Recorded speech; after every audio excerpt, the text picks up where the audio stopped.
SN1 खत्म कर दिया था ना गर्भ? लास्ट टाइम की रिकॉर्डिंग नहीं दी मेरे को। सर भेज देखो दूंगा इसके बाद। लास्ट टाइम टॉपिक, हाँ वो एक्चुअली बच्चे कहीं मांग रहे थे तो ग्रुप पे डाली नहीं ना इसलिए। अच्छा लास्ट टाइम मैंने SN1 का मैकेनिज्म डिस्कस कर लिया था पूरा, सही ना? इसकी डिटेल चलती रहेंगे आगे, जब SN2 लूंगा तब भी डिटेल चलेंगी इसकी। मैं एक दो क्वेश्चन पूछ रहा हूँ, देखो कौन आंसर करता है इसके, सही ना? पहले तो SN1 के मैकेनिज्म में, SN1 के मैकेनिज्म में ऑर्डर क्या है, ये पहला इंपॉर्टेंट क्वेश्चन। ऑर्डर क्या है और मॉलिक्यूलरिटी क्या है? ऑर्डर क्या है, मॉलिक्यूलरिटी क्या है? तुम में से कोई भी 12th वाले बच्चे आंसर कर सकते हैं आसानी से। लास्ट टाइम मैंने एक्सप्लेन किया है, शायद डायरेक्ट नहीं बोला था, मुझे याद नहीं है। इसमें ऑर्डर क्या है, मॉलिक्यूलरिटी क्या है?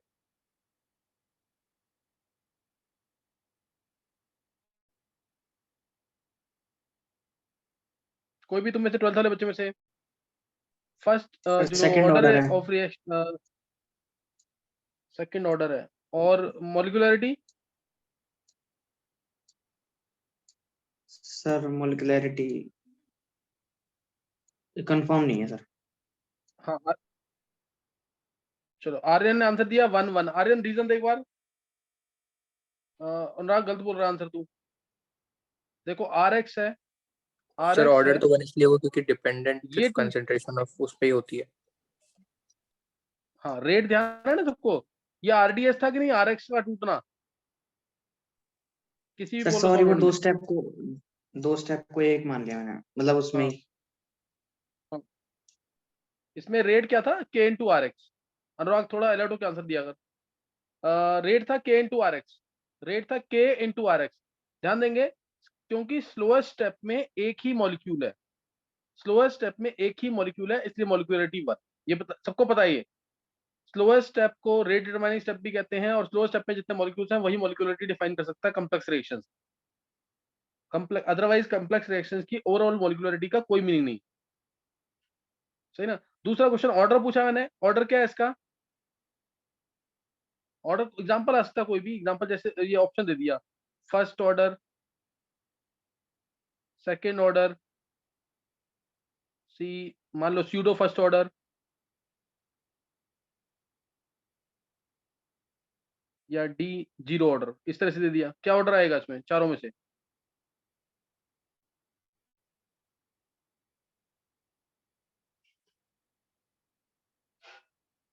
क्या आंसर आएगा इसमें?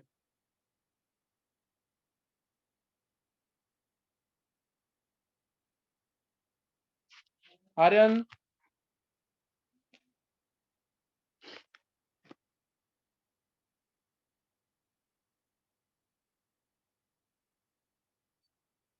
बोलो क्या आंसर आएगा इसमें से?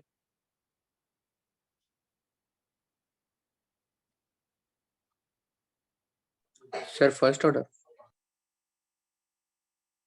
First order. और कोई बच्चा ध्यान देंगे, इसका आंसर है स्यूडो फर्स्ट ऑर्डर। अगर मैंने स्यूडो फर्स्ट ऑर्डर दे दिया तो इसका आंसर एग्जैक्ट है स्यूडो फर्स्ट ऑर्डर। देख आर्यन, रेट इक्वल टू क्या है, K/RX है। स्लोएस्ट स्टेप में सॉल्वेंट नहीं है ये आर्यन, यस और सॉल्वेंट किसमें होता है हमेशा एक्सेस में? सर सूडो सॉल्वेंट फर्स्ट अगर ऑर्डर में। एक्सेस में है तो समझ आएगा कि नहीं है? सॉल्वेंट एक्सेस में है तो इसका कंसंट्रेशन कांस्टेंट ही रहेगा। तो ये कांस्टेंट और K कांस्टेंट, इसको नया कांस्टेंट K' मान लेंगे, जिसको हम कहेंगे pseudo first order rate constant. ये अच्छी बुक्स पढ़ोगे ना तो उसमें लिखा होगा कि ये स्यूडो फर्स्ट ऑर्डर है, फर्स्ट ऑर्डर एग्जैक्टली नहीं है। क्लियर होगी बात की नहीं है? अदरवाइज तो ऑप्शन ही नहीं देंगे, ये तो मैंने दे दिया ऑप्शन तुम्हें। अदरवाइज ऑप्शन देंगे फर्स्ट ऑर्डर, मॉलिक्यूलरिटी 1। क्लियर है सबको कि नहीं है SN1 का? इसमें रेसिमाइजेशन हुआ था, इसमें पोलर सॉल्वेंट यूज किया था, इसमें बैक साइड और फ्रंट साइड दोनों अटैक पॉसिबल थे, याद है कि नहीं? है अबव बिलो अटैक दोनों पॉसिबल थे क्योंकि कार्बोटाइन बन रहा है। आर्यन? Yes sir. ये सारी बातें पता होनी चाहिए। और इसमें हमेशा 3 degree, 2 degree, 1 degree order of reactivity calculate किया था। और 3 डिग्री 2 डिग्री तक तो फिर भी सही है, 1 डिग्री कभी भी SN1 शो नहीं करेगा, 1 डिग्री कभी भी SN1 शो नहीं करेगा। जबरदस्ती करा रहे हैं तो बात अलग है, अदरवाइज ये शो नहीं करता SN1, ये SN2 शो करेगा, टिपिकल रिएक्शन। और 3 डिग्री कभी भी SN2 शो नहीं करेगा, इसकी टिपिकल रिएक्शन SN1। दिक्कत कहाँ आती है 2 डिग्री में, है ना, दिक्कत आती है 2 डिग्री में, SN1 या E1, ये याद रखना जरूर, इसमें भी SN2 या E2 दिक्कत आती है 2 डिग्री, है ना। अगर मैं न्यूक्लियोफाइल को बेस से रिप्लेस कर दूं तो SN1 बन जाएगा E1, अगर मैं न्यूक्लियोफाइल को बेस से रिप्लेस कर दूं तो SN2 बन जाएगा E2। लास्ट से मैंने तुम्हें बताया था कि SN1 न्यूक्लियोफाइल के अंदर SN1 क्या होना चाहिए, पुअर होना चाहिए, और इसमें न्यूक्लियोफाइल कैसा होना चाहिए, अच्छा होना चाहिए। चलो अब नेक्स्ट देखेंगे SN2। नेक्स्ट जल्दी से देखेंगे SN2 nucleophilic substitution bimolecular. Last time मैंने तुम्हें इसका क्लासिफिकेशन कराया था, सबने किया ना classification, SN1 SN2 SN1 dash SN2 dash, नहीं याद आ रहा है, ARSN1 ARSN2 SNI intramolecular nucleophilic substitution, इसके अलावा SNAE SNEA, ये मैंने लास्ट टाइम क्लासिफिकेशन दिया था, मैंने कहा था मेनली हम स्टडी करेंगे SN1 और SN2, और अब हम स्टडी कर रहे हैं SN2 जिसमें रेट जो है वो होगा K into RX sir into, बोलो सर SNNGP किस में आएगा? SNNGP भी आएगा आगे, इसी अलग इसी में है nucleophilic substitution via neighbouring group participation, इसी में आएगा आगे। वो इसके अंदर कोई, उसमें इन्वर्जन होता है 2 बार SN2 लगती है उसके अंदर, बताऊंगा मैं आगे, अभी आगे देखना है वो।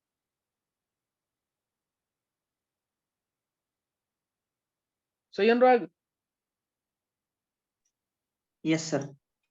चलो इसमें हाँ, इसमें रेट होगा K into RX into nucleophile, K into RX into nucleophile, दोनों पर डिपेंड करता है, कंसंट्रेशन ऑफ एल्काइलाइड पे भी, कंसंट्रेशन न्यूक्लियोफाइल पे भी, इसलिए इसकी मोलिकुलरिटी अब तुम चेक करना, एक ही स्टेप के अंदर एल्काइल हैलाइड भी होगा और न्यूक्लियोफाइल भी होगा, तो मोलिकुलरिटी इसकी 2 होगी और ऑर्डर भी 2 हो, molecularity as well as order both will be 2 in this case.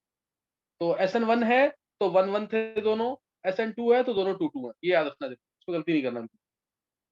Next अब देखेंगे, अब RX आया, ये है एल्काइल हैलाइड, ये एल्काइल हैलाइड है CH, ये X ले लेते हैं यहाँ पे, XCl कुछ भी हो सकता है, एक तुम्हारी तरफ होगा, ये है तुमसे दूर जाता हुआ H, ये है तुम्हारे पास आता हुआ H, चाहे तो इसको नॉर्मल लाइन से शो कर दो ताकि तुम्हें दिक्कत ना आए कोई, इसको वैसे नॉर्मल लाइन से शो कर दो, ये पता होता है तुम्हें, पता होना चाहिए कि इसका स्ट्रक्चर कैसा है। और जैसे ही मैं इसके अंदर, ध्यान देंगे, जैसे ही मैं इसके अंदर न्यूक्लियोफाइल डाल दूंगा, जैसे ही मैं इसके अंदर न्यूक्लियोफाइल डालूंगा, न्यूक्लियोफाइल अब एक्स को निकलने में जो SN1 में भी निकला था इसमें भी निकल रहा है, एक्स को निकलने में हेल्प करेगा, ये निकल रहा है, ये एक्स निकल रहा है और न्यूक्लियोफाइल बैक साइड से अटैक कर रहा है, और न्यूक्लियोफाइल बैक साइड से अटैक कर रहा है, तो ये चीज आएगी, देखो इधर, अब ध्यान देना, बहुत इंपॉर्टेंट चीज, बहुत इंपॉर्टेंट ट्रांजिशन स्टेट, ये ट्रांजिशन स्टेट आएगी यहाँ पे, एक्स निकल रहा है, ये स्टेट दिखा देना, पार्शली नेगेटिव, पार्शली नेगेटिव, और एच जो है ये Cl अन्यू, इसका भी नेगेटिव कम हो रहा है, बैक साइड से ये आ रहा है, बैक साइड से ये आ रहा है, और ये दिखा दिया मैंने यहाँ पे डैश पे H, ये H और ये H ऊपर, ये इस तरीके से तुम सोच पा रहे हो कि इस चीज 120 डिग्री का एंगल बनेगा पूरा प्रॉपर, और इसको मैं चाहूँ तो इस तरह से भी शो कर सकता हूँ मैं, ये वाला तरीका एक शो करने का, और एक तरीका और शो करने का इसी को, दिस इज इक्विवेलेंट टू, और क्लैरिटी देने के लिए ये चीज है, ये ध्यान रखना, ये H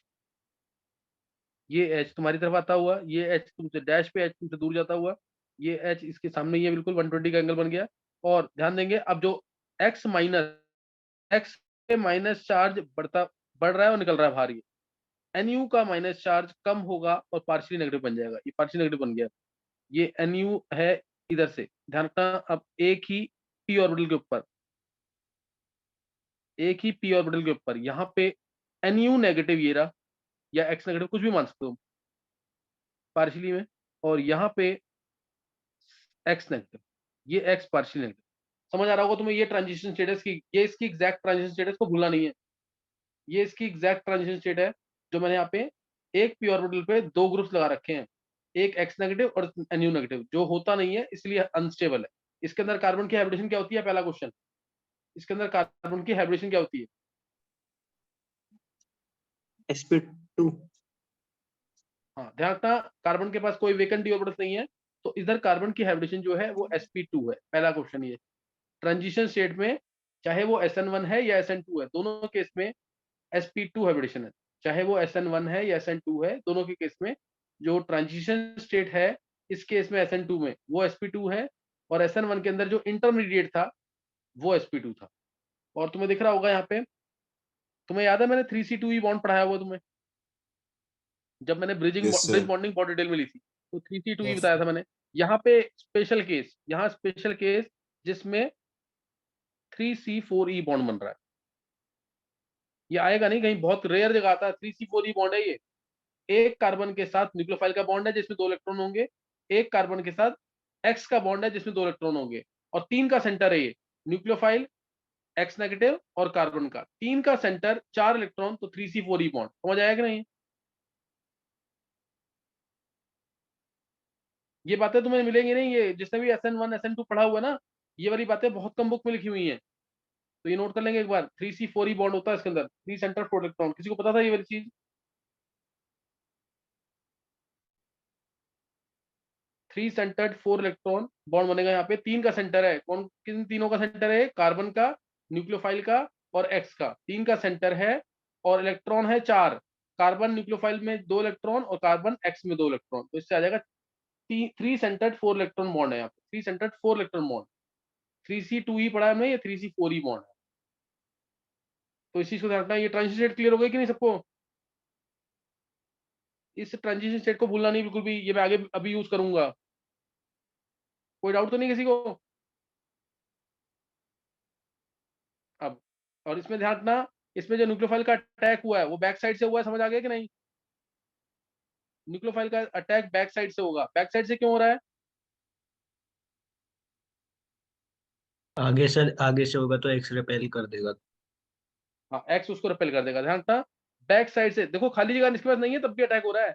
एक चीज दिमाग में रखना, अगर किसी एटम के पास, मैं पहले भी लाइन बहुत बार यूज कर चुका हूँ इनऑर्गेनिक के अंदर, कभी भी किसी एटम के पास अगर कोई वेकेंट डी ऑर्बिटल्स नहीं है या कोई भी किसी भी तरीके की खाली जगह नहीं है, तो हमेशा उसके बॉन्डिंग ऑर्बिटल के ऑपोजिट कौन सा ऑर्बिटल होता है? बॉन्डिंग के साथ हमेशा क्या एसोसिएटेड होगा? Anti bonding. नहीं समझ बात? इसके ऑपोजिट में ध्यान रखना, बैक साइड से जो अटैक हुआ है इसके ऑपोजिट में ये बॉन्डिंग है, ये वाला बॉन्डिंग है, देखो ये बॉन्डिंग है, तो ये इसके बैक साइड पे ये एंटी बॉन्डिंग होगा। सिग्मा था यहाँ पे, सिग्मा बॉन्डिंग था, तो इसके पीछे जो होगा वो सिग्मा स्टार एंटी बॉन्डिंग होगा। कोई डाउट तो नहीं है? सिग्मा स्टार एंटी बॉन्डिंग पे अटैक हो रहा है न्यूक्लियोफाइल का, सिग्मा स्टार एंटी बॉन्डिंग पे अटैक हो रहा है न्यूक्लियोफाइल का। क्लियर? एक एक चीज क्लियर कर लेना, कोई डाउट मत रहने देना। टोटल इसके अंदर सिग्मा स्टार एंटी बॉन्डिंग वाले ऑर्बिटल्स होंगे 4, क्योंकि यहाँ पे 4 सिग्मा बॉन्ड है, 3 CH बॉन्ड है और 1 CX बॉन्ड है, और CX बॉन्ड के ऑपोजिट जो सिग्मा स्टार एंटी बॉन्डिंग होगा उसकी एनर्जी कम होती है, इसीलिए वही अटैक होगा। बेंट रूल पढ़ा रखा है मैंने। एक्स इलेक्ट्रोनेगेटिव ज्यादा, इलेक्ट्रोनेगेटिव ज्यादा तो पी कैरेक्टर ज्यादा, पीछे वाले ऑर्बिटल में एस कैरेक्टर ज्यादा, एस कैरेक्टर ज्यादा तो एनर्जी कम, इसीलिए इसी के बैक साइड पे अटैक होगा। समझ आ रही बात की नहीं है? और सिंपल वर्ड्स में हम क्या बोलते हैं, एक्स के सामने से आएगा तो एक्स रिपेल करेगा न्यूक्लियोफाइल को, इसलिए बैक साइड से अटैक होगा। समझ आ रही है बात की नहीं? Yes sir. अब नेक्स्ट पार्ट में क्या होगा? नेक्स्ट पार्ट में एक्स के ऑपोजिट साइड से अटैक हुआ, ये फाइनल प्रोडक्ट आएगा, ये फाइनल प्रोडक्ट आएगा एच। एक्स जहां पे था उसके ऑपोजिट में आ जाएगा न्यूक्लियोफाइल, ये आ गया न्यूक्लियोफाइल यहाँ पे, न्यूक्लियोफाइल, और ये आ जाएगा यहाँ पे एच और डैश, डैश पीछे तो पीछे रहेगा, ये एच आ जाएगा। समझ आ गया कि नहीं ये? तो ये हो गया इन्वर्जन, ये इन्वर्जन हो गया जिसको बोल रखा है वॉल्डन इन्वर्जन। याद है ना वॉल्डन इन्वर्जन?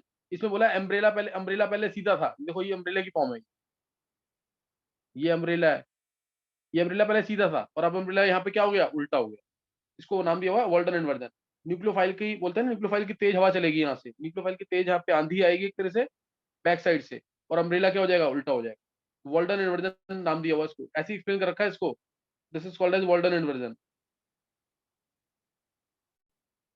SN2 का मैकेनिज्म मैंने पहले बताया, वो तुम्हें मैंने अभी यहाँ पे थोड़ा सा ओपन किया उस मैकेनिज्म, उसी मैकेनिज्म को मैंने ओपन किया। एक बार हैंड से करेंगे जिसको एक एक चीज इसकी डिटेल में समझ आ गई। और बॉन्डिंग के ऑपोजिट एंटी बॉन्डिंग होता है, ये पता होना चाहिए। बॉन्डिंग के ऑपोजिट एंटी बॉन्डिंग होता है, ये जरूर पता होना चाहिए। एक एक वर्ड ढंग से सुनोगे तो SN1 SN2 बहुत ढंग से समझ आ जाएगा।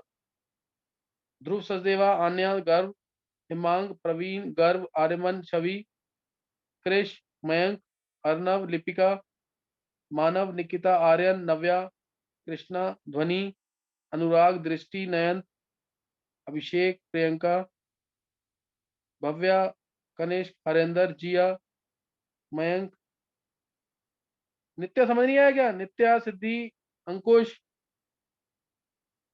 सिद्धि,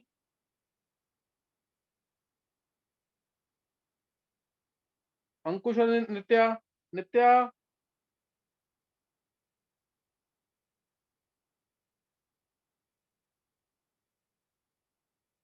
चलो मैं ये मान के चल रहा हूँ भी, ये मैकेनिज्म में समझ आ गया होगा, इजी मैकेनिज्म है बिल्कुल। CH3 है, ध्यान रखना बॉन्डिंग के ऑपोजिट एंटी बॉन्डिंग होता है, इसमें मैं जरूर यूज करूंगा इसका। बॉन्डिंग के ऑपोजिट एंटी बॉन्डिंग होता है, मैं इसका जरूर यूज करूंगा यहाँ पे। अब ध्यान देंगे दूसरी चीज पे। प्रोडक्ट मैंने बना दिया तुम्हारा, ये इन्वर्टेड प्रोडक्ट मिलेगा, इन्वर्टेड प्रोडक्ट, सही ना, इन्वर्टेड प्रोडक्ट मिलेगा यहाँ पे। और इन्वर्जन, रेसिमाइजेशन, रिटेंशन, इसका मीनिंग तभी है अगर कायरल सेंटर है यहाँ पे। अगर कायरल सेंटर नहीं है then there is no meaning at all of these terms like inversion, retention और रेसिमाइजेशन। अगर कायरल सेंटर है तो ही इन्वर्जन, नहीं तो तुम कैसे भी लिख लो कोई फर्क नहीं पड़ेगा। इन्वर्जन, रिटेंशन, और इन्वर्जन का मीनिंग कभी भी ये नहीं होगा कि ये अगर आर था, अगर ये आर था तो ये एस मिलेगा, तो ये एस मिलेगा, ऐसा कभी भी नहीं है। वो डिपेंड करेगा, हम CIP रूल्स चेक करेंगे, वो डिपेंड करेगा प्रायोरिटी पे, एक्स की हटने वाली की प्रायोरिटी पे डिपेंड करेगा और आने वाली की प्रायोरिटी पे डिपेंड करेगा कि आर का एस होगा कि आर का आर रहेगा। बस इन्वर्जन होगा ये हम कह सकते हैं, इन्वर्जन होगा ये हम कह सकते हैं, लेकिन आर का एस होगा, ऑप्टिकल रोटेशन के बारे में नहीं बोलेंगे। आर का एस होगा कि आर का आर रहेगा, इसके बारे में कुछ नहीं कहेंगे। ये लाइन याद रखना जरूर। इन्वर्जन का मतलब ये नहीं है कि अगर रिएक्टेंट आर था तो प्रोडक्ट एस हो जाएगा, आर का आर भी रह सकता है, डिपेंड करेगा प्रायोरिटी पे, हटने वाले लिविंग ग्रुप के की प्रायोरिटी पे और जो न्यूक्लियोफाइल आ रहा है उसकी प्रायोरिटी पे, इन दोनों पर डिपेंड करेगा। अब देखो नेक्स्ट टर्म, नेक्स्ट टर्म ये RDS में बनी है ट्रांजिशन स्टेट। ट्रांजिशन स्टेट जो बनी है ये वाली, या ये प्रॉपर जो मैंने शो की है ये बनी है RDS के अंदर, ये RDS में बनी है। अब देखो अगर इसमें ग्रुप, अभी ध्यान देना, अगर यहाँ पे डोनेटिव ग्रुप बढ़ जाएंगे तो क्या होगा, मैं थोड़ा सा रब कर रहा हूँ यहाँ से। अब अगर यहाँ पे ग्रुप्स बढ़ जाएंगे तो क्या होगा, चेक करो एक बार। ये बढ़ गया ग्रुप, यहाँ पे मैंने H को हटा के CH3 लगा दिया, यहाँ पे मैंने H को हटाया और ये लगा दिया CH3, तो क्या होगा, अब क्या न्यूक्लियोफाइल बैक साइड से अटैक कर पाएगा? ये H को हटा के CH3 लगा दिया, क्या न्यूक्लियोफाइल बैक साइड से अटैक कर पाएगा अब? नहीं सर, रिपल्शन। हाँ, अब तीनों मिसाइल ग्रुप जो हैं, तीनों मिसाइल ग्रुप्स, ये मिसाइल ग्रुप, ये मिसाइल ग्रुप, ये मिसाइल ग्रुप, ये एक तो एंटी बॉन्डिंग जो ऑर्बिटल था यहाँ सिग्मा स्टार AB, उसके पास किसी को आने नहीं देंगे, इसके पास किसी को आने नहीं देंगे बैक साइड से, ये रिपल्शन होगा। एक रीजन तो ये, और दूसरा हम देखते हैं ट्रांजिशन स्टेट को। ट्रांजिशन स्टेट को CH3 ग्रुप अब ये स्टेबलाइज करेगा, CH3 लगा दिया मैंने 3, क्या ये स्टेबलाइज करेगा डिस्टेबलाइज करेगा? अब ये स्टेबलाइज करेगा कि डिस्टेबलाइज करेगा?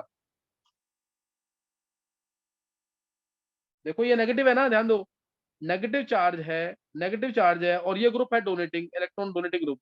Electron donating group anionic charge को बढ़ाएगा और यानी डिस्टेबलाइज करेगा, इसलिए भी ग्रुप डोनेटिंग नहीं होने चाहिए। समझ आ गया कि नहीं है?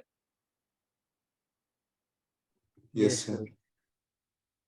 तो ये ध्यान रखना, order of activity of alkyl halides in case of SN2 is 1 degree, 2 degree, 3 degree due to steric hindrance of bulky alkyl groups, of bulky alkyl groups, है ना, of bulky alkyl groups। और इसमें सिंगल स्टीरियो आइसोमर मिलता है, single stereo isomeric product मिलता है, ये भी लाइन याद रखनी है, ये भी पूछा हुआ है IIT के अंदर।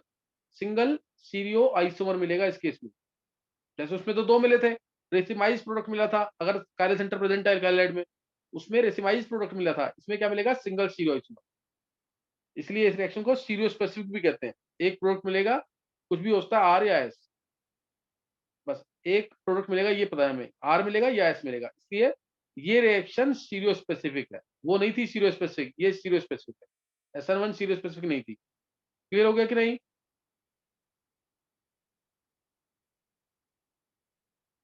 ये सबको क्लियर हो गया कि नहीं? Yes sir. ये बातें पूरी ध्यान रखती है इसके अंदर। अब और इसके अंदर मैंने ऑर्डर ऑफ एक्टिविटी बता दी तुम्हें, और इसमें स्टीरियो केमिस्ट्री में इसमें बता दिया मैंने तुम्हें, स्टीरियो केमिस्ट्री में बता दिया मैंने कि इन्वर्जन होता है इसके अंदर, और SN1 में होता है रेसिमाइजेशन। अब इसमें सॉल्वेंट कौन सा यूज करेंगे, पोलर प्रोटिक की पोलर ए प्रोटिक, सॉल्वेंट कौन सा यूज होगा, क्या हमें इसमें एल्काइल लाइट को आयनाइज करना है,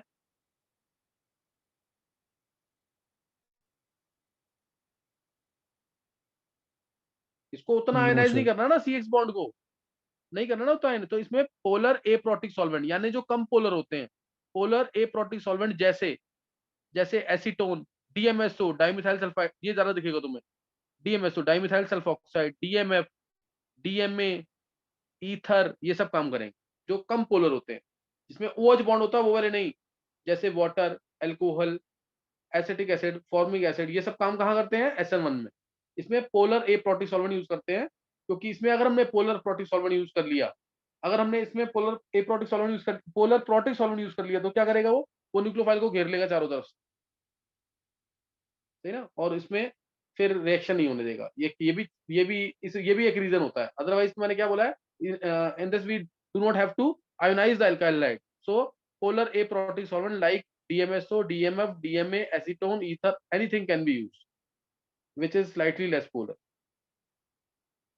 पोलर ए प्रोटिक यूज करेंगे, DMSO वर्ड ज्यादा दिखेगा तुम, DMSO dimethyl formamide, dimethyl acetamide, ये वर्ड्स ज्यादा दिखेंगे। क्लियर है कि नहीं है, सॉल्वेंट बता दिया यहाँ पे, एल्काइल लाइट का रेक्टिविटी ऑर्डर बता दिया, इन्वर्जन होगा ये बता दिया, वॉल्टन इन्वर्जन क्या होता है वो बता दिया यहाँ पे, और इसमें रेट बता दिया, रेट जो K into RX into nucleophile दोनों दोनों पर डिपेंड करेगा, दोनों का कंसंट्रेशन ठीक ठाक होना चाहिए क्योंकि रेट दोनों पर डिपेंड कर रहा है, दोनों पर डिपेंड कर रहा है इसलिए। तो ये सारी बातें इंपॉर्टेंट है, सब तुम्हें पता होनी चाहिए यहाँ पे इसके अंदर। नेक्स्ट अब इसके अंदर जो है, नेक्स्ट इसके अंदर ऑर्डर ऑफ एक्टिविटी बता दिया इसके अंदर, और कोई पॉइंट तो नहीं रह गया है। सर इसमें न्यूक्लियोफाइल स्ट्रांग होना चाहिए।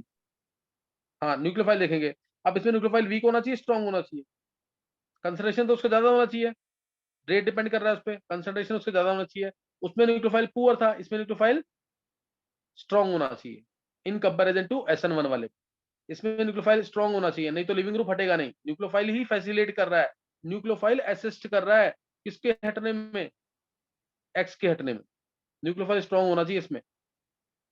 न्यूक्लियोफाइल अगर पुअर हो गया तो क्या पता वो कार्बोकेटायन बनने का वेट करे, उसमें न्यूक्लियोफाइल कैसा होना चाहिए था, पुअर होना चाहिए था, अगर न्यूक्लियोफाइल उसमें अच्छा हो गया तो वो कार्बोकेटायन को बनने ही नहीं देगा, पहले ही अटैक कर देगा। समझ आ रही बात कि नहीं है, यस सर। कोई डाउट तो नहीं किसी को, तो ये ध्यान रखना इसके अंदर, न्यूक्लियोफाइल इसके अंदर कैसा होना चाहिए, nucleophile should be strong, nucleophile should be good, and its concentration should be high for its rate to be more, और इसका न्यूक्लियोफाइल अच्छा क्यों होना चाहिए, ताकि वो इमीडिएटली एक्स हटे और वो इमीडिएटली अटैक कर दे, ताकि SN2 हो सके और ट्रांजिशन स्टेट आ सके। और कोई पॉइंट तो नहीं पूछना किसी को,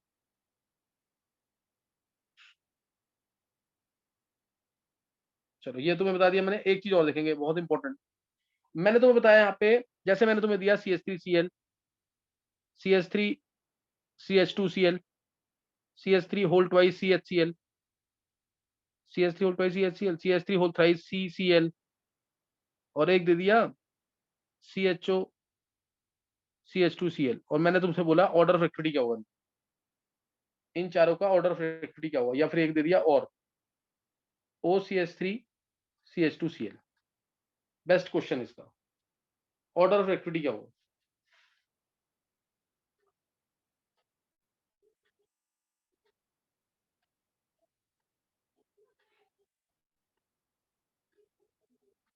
बोलना किसी को, ऑर्डर ऑफ एक्टिविटी क्या होगा इनका,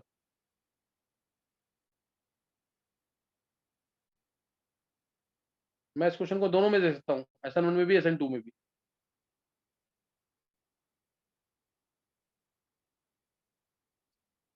एक बार ट्राई करके आंसर बोलेंगे जल्दी से।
निकाला किसी ने कि नहीं?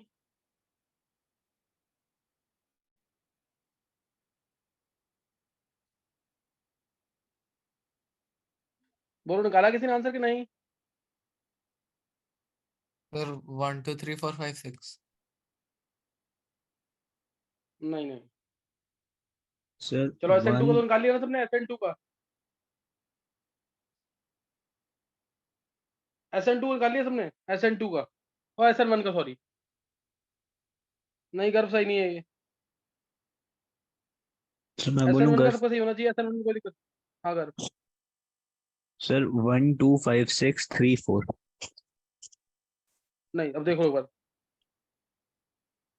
देखो इसमें सबसे ज्यादा एक्टिविटी ऑर्डर जो है ना वो 5 का है। सबसे ज्यादा एक्टिविटी ऑर्डर किसका है? 5 का। रीजन देखो इसका। हाँ निकिता, सही है तुम्हारा, 5 के बाद 6 का है। देखो उधर, जब CHO लगा हुआ है तो देखो हुआ क्या एक्चुअली, ये तुम्हें याद है ना, सी, मैं इसको नीचे दिखाता हूँ, इसी कंपाउंड को नीचे दिखा रहा हूँ मैं, इसकी ट्रांजिशन स्टेट को देखना सिर्फ, RDS में ट्रांजिशन स्टेट जो बनती है ना उसको चेक करना है। सी के साथ ऊपर क्या था, नीचे क्या था, ट्रांजिशन स्टेट में न्यूक्लियोफाइल, न्यूक्लियोफाइल, याद है ना ये, याद है सबको ये। और उसके बाद यहाँ क्या लगा हुआ है? H, यहाँ न्यूक्लियोफाइल, यहाँ न्यूक्लियोफाइल, लिविंग ग्रुप जो भी है, ये H, सी के साथ दो क्या लगा दिए थे? H, ये है CH2 Cl और CHO, और इसके साथ लगा हुआ है एक, 2H और एक CHO, 2H यहाँ लगा दो बेशक। फिर CHO, ये H इसका, ये O इसका जो पाई बॉन्ड बना रहा है, बहुत ध्यान से देखना, ये दिखाया मैंने इसके पाई बॉन्ड, और ये थोड़ा बड़ा बना देता कि उसके कंपैरिजन में रहे। ये देखो इनमें पाई बॉन्डिंग हो रही है,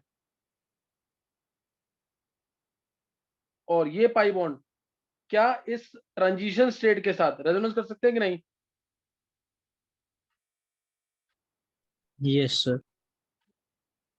ये रीजन है इसका मेजर, ये भूलना नहीं बिल्कुल भी, और ये बहुत इंपॉर्टेंट है, IIT एडवांस में पूछा हुआ है क्वेश्चन। मतलब इसमें यहाँ पे कोई भी, यहाँ CHO लगाया मैंने, यहाँ मैं COCH3 लगा दूं, यहाँ मैं NO2 लगा दूं, यहाँ मैं CN लगा दूं, तीनों केस में ध्यान रखना इसके एक्टिविटी ऑर्डर बहुत ज्यादा होगा।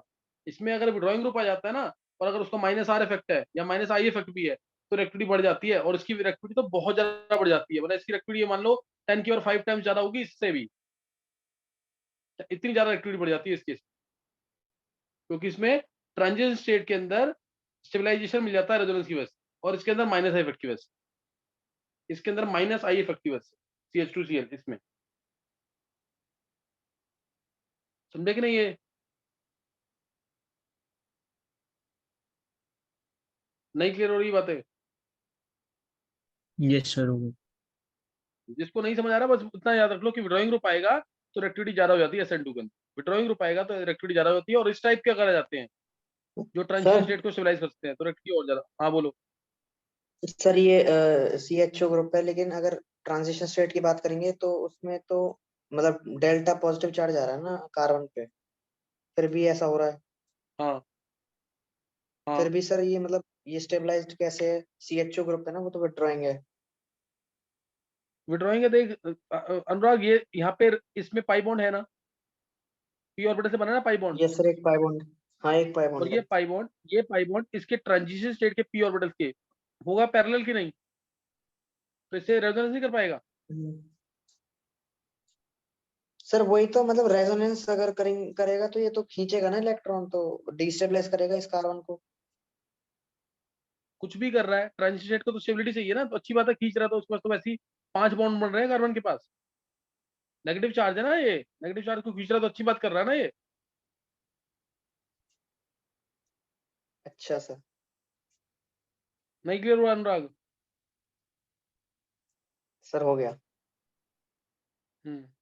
तो ये ध्यान रखना इस चीज का, और ये जो OCH3 लगा रखा है ना, ये भी स्टेबलाइज करता है, ये एक्चुअल में अगर तुम ध्यान दोगे ना, अगर OCS लगा हुआ है, ट्रांजिशन मैं जल्दी से बता रहा हूँ, ये HH OCS3 लगा हुआ है, तो ये OCS3 ना, तुम अगर ध्यान से देखोगे तो इसके पास जो सिग्मा स्टार था AB, वहां पे ये लोन पेयर देता है शिवराइज करके, तो ये भी स्टेबिलिटी देता है। ये भी तुम बस ये ध्यान रखो, विड्रॉइंग ग्रुप आएगा तो स्टेबिलिटी मिल जाएगी इसको, विड्रॉइंग ग्रुप आएगा तो स्टेबिलिटी मिल जाएगी, इतना ध्यान रखो। SN2 में विड्रॉइंग ग्रुप आएगा तो स्टेबिलिटी मिल जाएगी। एक बार ना रीजॉइन कर लेंगे, थोड़ी देर के लिए रीजॉइन करेंगे एक बार।